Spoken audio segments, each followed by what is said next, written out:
దేవునికి స్తోత్రం. హల్లెలూయా. ఒక సంవత్సరం ప్రణాళికతో అనుదిన బైబిల్ పఠనం. ఈరోజు ఏప్రిల్ 2, 2025. ఈరోజు కొరకు ఏర్పాటు చేయబడిన బైబిల్ వాక్య భాగాలు పాత నిబంధన న్యాయాధిపతులు 8, 9 అధ్యాయాలు మరియు కొత్త నిబంధన లూకా సువార్త 8వ అధ్యాయము 22 నుండి 56 వరకు. మొదటిగా న్యాయాధిపతులు 8వ అధ్యాయము. అప్పుడు ఎఫ్రాయిమీయులు గిద్యోనుతో, నీవు మా యెడల చూపిన మర్యాద ఎట్టిది? మిద్యానీయులతో యుద్ధం చేయుటకు నీవు పోయినప్పుడు మమ్ము నేల పిలువలేదని చెప్పి అతనితో కఠినంగా కలహించిరి. అందుకతడు, మీరు చేసినది ఎక్కడ? నేను చేసినది ఎక్కడ? అబీయెజరు ద్రాక్ష పండ్ల కోత కంటే ఎఫ్రాయిమీయుల పరిగె మంచిది కాదా? దేవుడు మిద్యానీయుల అధిపతులైన ఓరేబును జయేబును మీ చేతికి అప్పగించను. మీరు చేసినట్లు నేను చేయగలనా అనెను. అతడు ఆ మాట అన్నప్పుడు అతని మీది వారి కోపం తగ్గెను. గిద్యోనును అతనితో నున్న 300 మందియును అలసటగానున్నను శత్రువులను తరుముచు యొర్దాను నొద్దకు వచ్చి దాటిరి. అతడు, నా వెంటనున్న జనులు అలసి ఉన్నారు, ఆహారమునకు రొట్టెలు వారికి దయచేయుడి. మేము మిద్యాను రాజులైన జబహును సల్మున్నాను తరుముచున్నామని సుక్కోతు వారితో చెప్పగా, సుక్కోతు అధిపతులు జబహు సల్మున్నా అని వారి చేతులు ఇప్పుడు నీ చేతికి చిక్కినవి గనుకన మేము నీ సేనకు ఆహారం ఇయ్యవలనని అడిగిరి. అందుకు గిద్యోను, ఈ హేతువు చేతను జబహును సల్మున్నాను యెహోవా నా చేతికి అప్పగించిన తరువాత నూర్చు కొయ్యలతోనూ కంపలతోనూ మీ దేహములను నూర్చివేయదునని చెప్పాను. అక్కడ నుండి అతడు పెనూయేలునకు పోయి అలాగుననే వారితోనూ చెప్పగా, సుక్కోతు వారు ఉత్తరం ఇచ్చినట్లు పెనూయేలు వారును అతనికి ఉత్తరం ఇచ్చిరి. గనుక అతడు, నేను క్షేమంగా తిరిగి వచ్చినప్పుడు ఈ గోపురమును పడగొట్టదునని పెనూయేలు వారితో చెప్పాను. అప్పుడు జబహును సల్మున్నాయు వారితో కూడా వారి సేనలను, అనగా తూర్పు జనుల సేనలన్నిటిలో మిగిలిన ఇంచుమించు 15,000 మంది మనుషులందరూ కర్కోరులో నుండిరి. కత్తిదూయు 120,000 మంది మనుషులు పడిపోయిరి. అప్పుడు గిద్యోను నోబహుకును యొగెబెహాకును తూర్పున గుడారములలో నివసించిన వారి మార్గమున పోయి సేన నిర్భయముగా ఉన్నందున ఆ సేనను హతము చేశాను. జబహు సల్మున్నాయు పారిపోయినప్పుడు అతడు వారిని తరిమి మిద్యాను 2 రాజులైన జబహును సల్మున్నాను పట్టుకుని ఆ సేనంతను చెదరగొట్టాను. యుద్ధం తీరిన తర్వాత యోవాష్ కుమారుడైన గిద్యోను హెరెసు ఎగువ నుండి తిరిగి వచ్చి సుక్కోతు వారిలో ఒక యవ్వన్ని పట్టుకుని విచారింపగా, అతడు సుక్కోతు అధిపతులను పెద్దలలో 77 మనుషులను పేరు పేరుగా వివరించి చెప్పాను. అప్పుడు అతడు సుక్కోతు వారి యొద్దకు వచ్చి, జబహు సల్మున్నా అను వారి చేతులు నీ చేతికి చిక్కినవి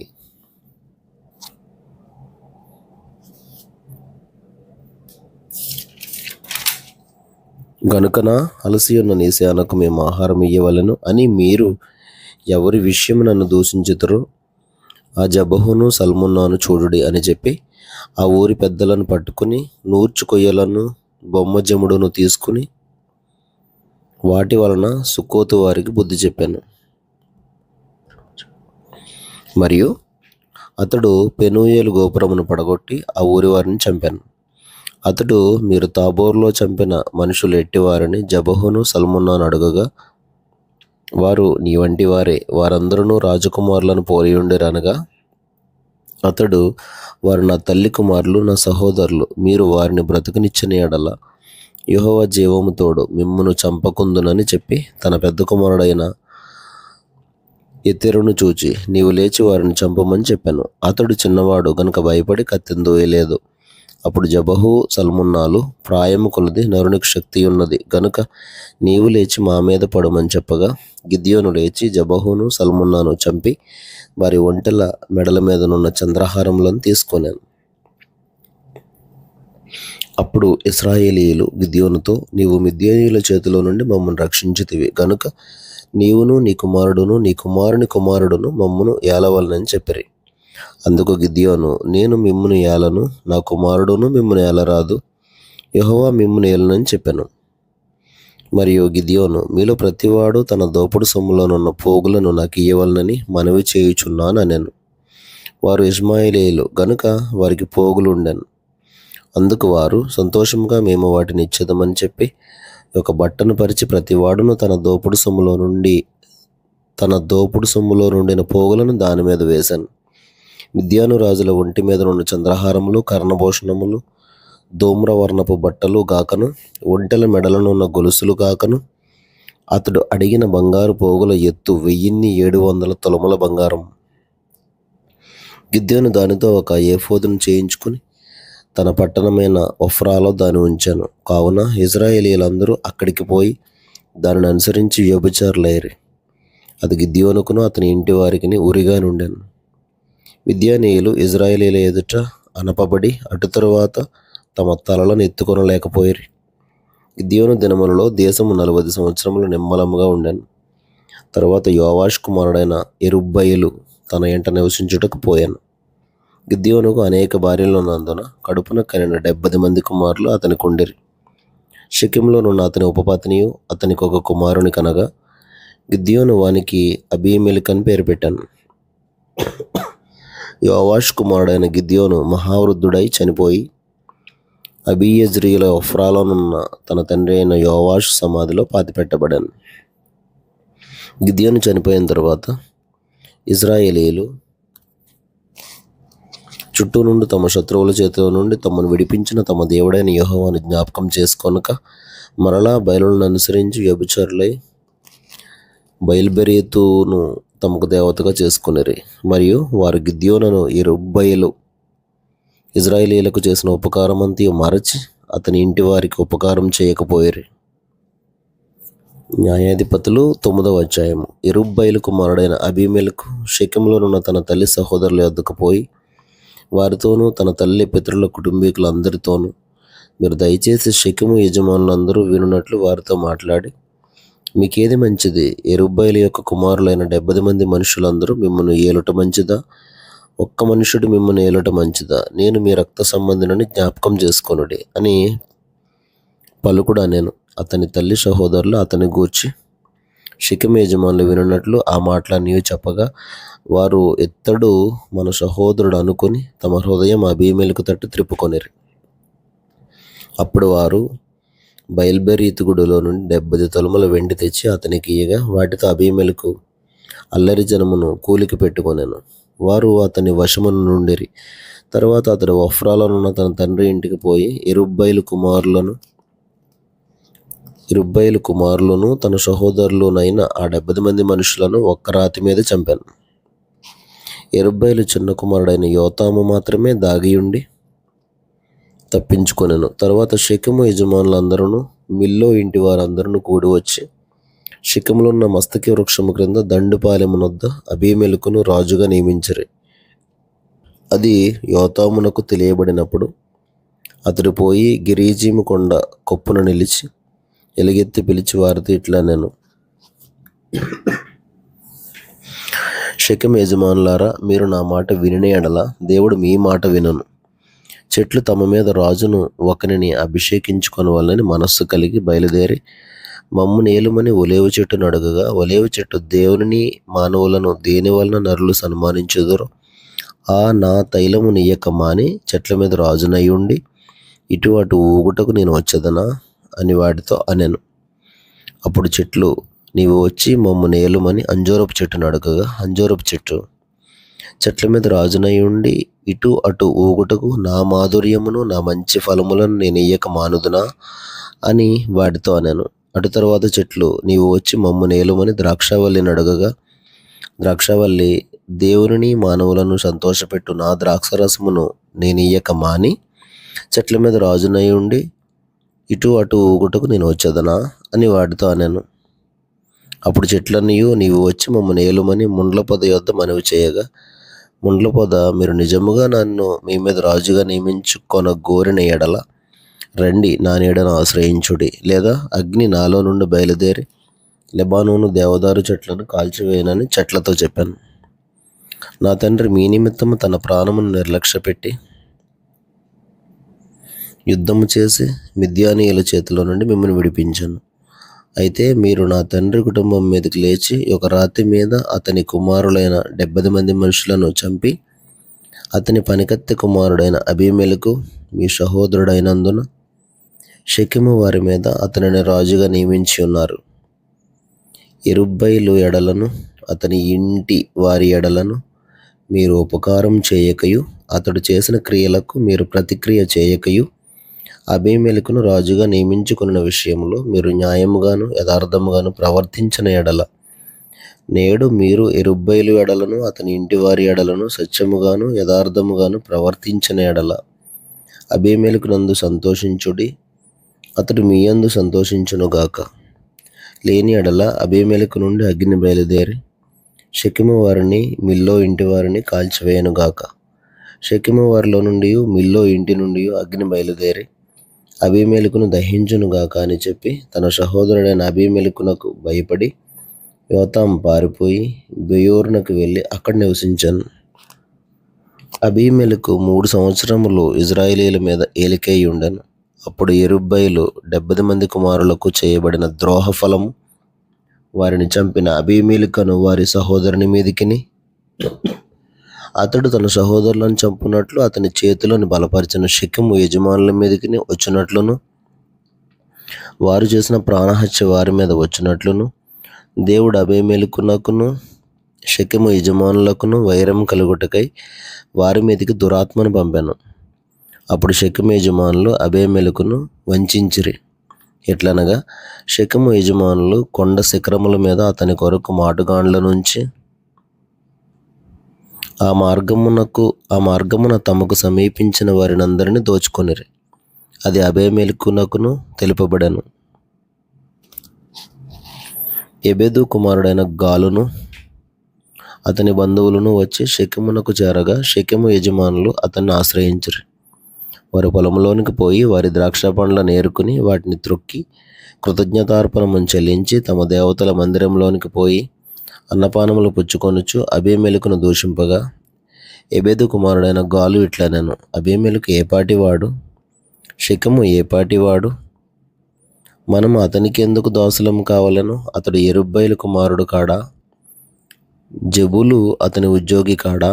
షెకెము తండ్రి అయిన హమోరు వారికి దాసులు మగుదుము గాని మనము అతనికి ఎందుకు దాసులం కావలెను? ఈ జనము నా చేతిలో ఉండిన ఎడల ఆహా, నేను అబీమెలెకును తొలగింతును గదా అనెను. తరువాత అతడు అబీమెలెకుతో నీ సేనను ఎక్కువ చేసి బయలుదేరి రమ్మనెను. ఆ పట్టణ ప్రధాని అయిన జెబులు ఎబెదు కుమారుడైన గాలు మాటలను వినినప్పుడు అతని కోపాగ్ని మండెను. అప్పుడు అతడు అబీమెలెకునొద్దకు రహస్యంగా దూతలను పంపి, ఇదిగో ఎబెదు కుమారుడైన గాలును అతని బంధువులను షెకెమునకు వచ్చి ఉన్నారు. వారు నీ మీదికి ఈ పట్టణమును రేపుచున్నారు. కావున రాత్రి నీవును నీతోనున్న జనులను లేచి పొలములో మాటుగా నుండుడి. ప్రొద్దున సూర్యుడు ఉదయింపగానే నీవు త్వరగా లేచి పట్టణం మీద పడవలను. అప్పుడు అతడును అతనితోనున్న జనులను నీ యొద్దకు బయలుదేరి వచ్చుచుండగా నీవు సమయం చూచి వారి ఎడల ప్రవర్తించవచ్చునని వర్తమానం చేశాను. అబీమెలెకును అతనితోనున్న జనులందరూ రాత్రి వేళ లేచి 4 గుంపులై షెకెము మీద పడుటకు పొంచియుండిరి. ఎబెదు కుమారుడైన గాలు బయలుదేరి పట్టణపు గవిని దగ్గర నిలిచినప్పుడు అబీమెలెకును అతనితోనున్న జనులను పొంచియుండుట చాలించి లేచిరి. గాలు ఆ జనులను చూచి జెబులుతో, ఇదిగో జనులు కొండ శిఖరముల మీద నుండి దిగివచ్చుచున్నారనగా జెబులు కొండల ఛాయలు మనుషులను పోలి నీకు కనబడుచున్నావని అతనితో చెప్పాను. గాలు, చూడుము, దేశపు ఎత్తైన స్థలము నుండి జనులు దిగివచ్చుచున్నారు. ఒక దండు శకునగాండ్ల మస్తకి వృక్షపు త్రోవను వచ్చుచున్నదనెను. జెబులు అతనితో, ఆహాహా, మనము అతన్ని సేవింపవలసినందుకు అబీమెలెకు ఎవడనైనా నీ మాట ఏమాయను? ఇది నీవు తృణీకరించిన జనము కాదా? పోయి వారితో యుద్ధం చేయుడనగా గాలు షెకెం యజమానుల ముందర బయలుదేరి అబీమెలెకుతో యుద్ధం చేశాను. అబీమెలెకు అతని తరుమగా అతడు అతని ఎదుట నిలువలేక పారిపోయాను. అనేకులు గాయపడి పట్టణపు గవిని ప్రవేశించు చోట పడిరి. అప్పుడు అబీమెలెకు అరూమాలో దిగాను. గాలును అతని బంధువులను షెకెములో నివసింపకుండా జెబులు వారిని తోలివేశాను. మరునాడు జనులు పొలంలోనికి బయలువెళ్ళారు. అది అబీమెలెకునకు తెలియబడగా అతడు తన జనులను తీసుకుని 3 తెగలుగా చేయగా వారు ఆ పొలంలో మాటుగా ఉండిరి. అప్పుడు అతడు చూడగా జనులు పట్టణం నుండి బయలుదేరి వచ్చుచుండిరి గనుక అతడు వారి మీద పడి వారిని హతం చేశాను. అబీమెలెకును అతనితోనున్న తెగలును ఇంకా సాగి పట్టణపు గవిని ప్రదేశమునొద్ద నిలువగా 2 తెగలు పరిగెత్తి పొలముల్లోనున్న వారందరి మీద పడి వారిని హతం చేసిరి. ఆ దినమంతయు అబీమెలెకు ఆ పట్టణస్థులతో యుద్ధం చేసి పట్టణమును చుట్టుకొని అందులోనున్న జనులను చంపి పట్టణమును పడగొట్టి దాని స్థలమున ఉప్పు జల్లాను. షెకెము గోపుర యజమానులందరూ ఆ వార్త విని ఏల్ బెరీతు గుడి యొక్క కోటలోనికి చొరబడిరి. షెకెము గోపుర యజమానులందరూ కూడి ఉన్న సంగతి అబీమెలెకునకు తెలుపబడినప్పుడు అబీమెలెకును అతనితోనున్న జనులందరూ సల్మోను కొండ ఎక్కి అబీమెలెకు గొడ్డలను చేతపట్టుకుని చెట్ల నుండి పెద్ద కొమ్మను నరికి ఎత్తి భుజం మీద పెట్టుకుని, నేను దేని చేయటం మీరు చూచితురో మీరును నేను చేసినట్టుగా దాన్ని త్వరగా చేయడని తనతోనున్న జనులతో చెప్పాను. అప్పుడు ఆ జనులందరిలో ప్రతివాడును ఒక్కొక్క కొమ్మను నరికి అబీమెలెకును వెంబడించి ఆ కోట దగ్గర వాటిని పెట్టి వాటి వలన ఆ కోటను అగ్నిచేత కాల్చిరి. అప్పుడు షెకెము గోపుర యజమానులు అనగా స్త్రీ పురుషులు ఇంచుమించు 1000 మంది చచ్చిరి. తర్వాత అబీమెలెకు తేబేసుకు పోయి తేబేసునొద్ద దిగి దాన్ని పట్టుకొనాను. ఆ పట్టణపు నడుమ ఒక బలమైన గోపురం ఉండగా స్త్రీ పురుషులను పట్టణపు యజమానులను అక్కడికి పారిపోయి తలుపులు వేసుకుని గోపుర శిఖరము మీదకి ఎక్కిరి. అబీమెలెకు ఆ గోపురమునొద్దకు వచ్చి దాని మీద పడి యుద్ధం చేసి అగ్నిచేత దాన్ని కాల్చుటకు గోపుర ద్వారమునొద్దకు రాగా ఒక స్త్రీ అబీమెలెకు తల మీద తిరుగటి మీది రాతిని పడవేసినందున అతని కపాలం పగిలాను. అప్పుడు అతడు తన ఆయుధములను మోయి బంటును త్వరగా పిలిచి, ఒక స్త్రీ అతన్ని చంపానని నన్ను గూర్చి ఎవరునూ అనుకొనకుండునట్లు నీ కత్తి దూసి నన్ను చంపమని చెప్పగా ఆ బంటు అతని పొడవగా అతడు చచ్చాను. అబీమెలెకు చనిపోయినని ఇజ్రాయేలీయులు తెలుసుకున్నప్పుడు ఎవరి చోటికి వారు పోయిరి. అట్లా అబీమెలెకు తన 70 మంది సహోదరులను చంపుట వలన తన తండ్రికి చేసిన ద్రోహమును దేవుడు మరలా అతని మీదకి రప్పించాను. షెకెము వారు చేసిన ద్రోహం అంతటిని దేవుడు వారి తలల మీదకి మరలా రాజేశాను. యెరుబ్బయలు కుమారుడైన యోతాము శాపము వారి మీదకి వచ్చాను. కొత్త నిబంధన లూకా సువార్త 8వ అధ్యాయము 22 నుండి 56 వరకు.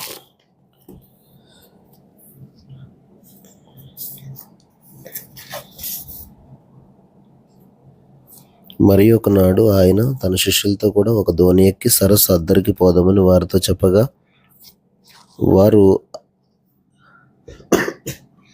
ఆ దోణిని త్రోసి బయలుదేరారు. వారు వెలుచుండగా ఆయన నిద్రించెను. అందులో గాలివాన సరస్సు మీదకి వచ్చి దోణి నీళ్లతో నిండినందున వారు అపాయకరమైన స్థితిలో ఉండిరి గనుక ఆయన యొద్దకు వచ్చి ప్రభువా ప్రభువా నశించిపోవచ్చున్నామని చెప్పి ఆయనను లేపిరి. ఆయన లేచి గాలిని నీటి పొంగును గద్దింపగానే అవి అణగి నిమ్మలమాయెను. అప్పుడు ఆయన, మీ విశ్వాసం ఎక్కడ అని వారితో అనెను. అయితే వారు భయపడి ఈయన గాలికిని నీళ్లకును ఆజ్ఞాపింపగా అవి లోబడుచున్నవే, ఈయన ఎవరో అని ఒకరితో ఒకడు చెప్పుకుని ఆశ్చర్యపడిరి. వారు గలిలయకు ఎదురుగా ఉండు గెరసీనీయుల దేశమునకు వచ్చిరి. ఆయన ఒడ్డును దిగినప్పుడు ఆ ఊరి వాడొకడు ఆయనకు ఎదురుగా వచ్చెను. వాడు దెయ్యములు పట్టిన వాడై బహుకాలము నుండి బట్టలు కట్టుకొనక సమాధుల్లోనే గాని ఇంటిలో ఉండువాడు కాడు. వాడు యేసును చూచి కేకలు వేసి ఆయన ఎదుట సాగిలపడి, యేసు, సర్వోన్నతుడైన దేవుని కుమారుడా, నాతో నీకేమి? నన్ను బాధపరచుకోమని నిన్ను వేడుకొనుచున్నాను అని కేకలు వేసి చెప్పాను. ఎలయనగా ఆయన ఆ మనుషుని విడిచి వెలుపలికి రమ్మని ఆ పవిత్రాత్మకు ఆజ్ఞాపించాను. అది అనేక పర్యాయములు వానిని పట్టుచూ వచ్చాను గనుక వానిని గొలుసులతోనూ కాలి సంకెళ్లతోనూ కట్టి కావలి యందు ఉంచిరి. గాని వాడు బంధకములను తెంపగా దెయ్యము వానిని అడవిలోనికి తరుముకొని పోయాను.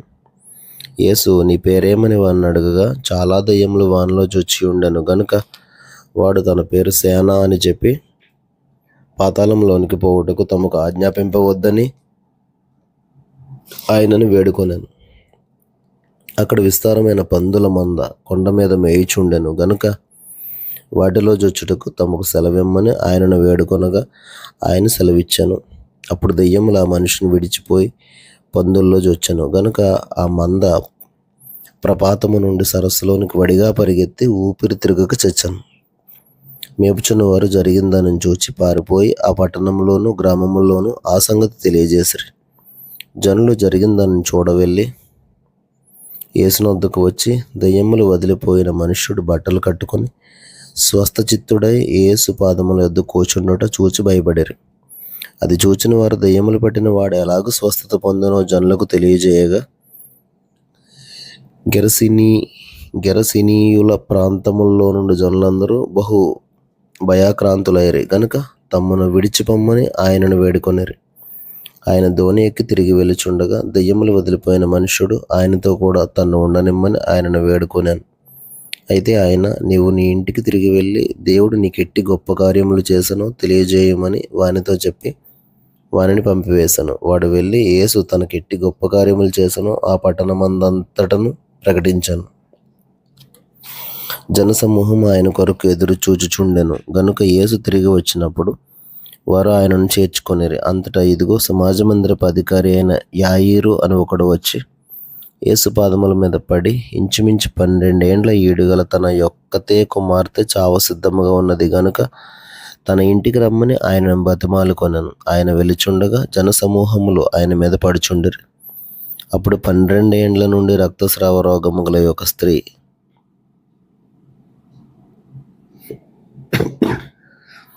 ఎవని చేతను స్వస్థత నొందనిదై ఆయన వెనుకకు వచ్చి ఆయన వస్త్రపు చెంగు ముట్టెను.